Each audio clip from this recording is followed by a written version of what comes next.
They call me Alric, Monster Hunter.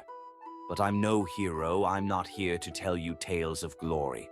Hunting is my life. And I'll tell you one thing.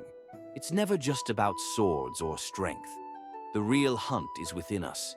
It's the courage to face what terrifies us. Because the monsters are us, deep down. When I was young, I thought hunting was everything. It was like a flame that never went out, a fire burning inside me that drove me to seek the darkness and banish it. But the more I hunted, the more I realized that, in the end, the real darkness wasn't in the monsters, but inside of us. I'll tell you, kids, there's nothing more dangerous than a man who has seen too much.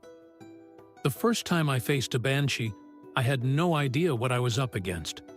One of those creatures that were never really dead, but wander between worlds, waiting to scream the name of the one destined to die.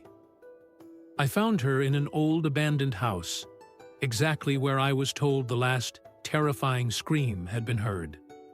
It was late at night, and the wind was cold. The house had barred doors and broken windows, but the scent of death hung in the air, like a promise.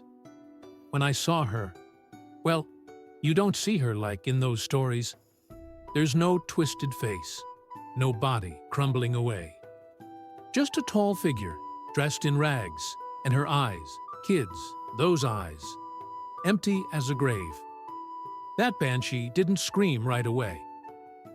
She looked at me for a moment that felt like a century. Then, when her scream finally reached me, it wasn't just sound. It was like it entered you, like it ripped your soul apart. You feel it when something enters you and devastates you. And that night, I realized that the things I hunted were nothing but mirrors of my own fears.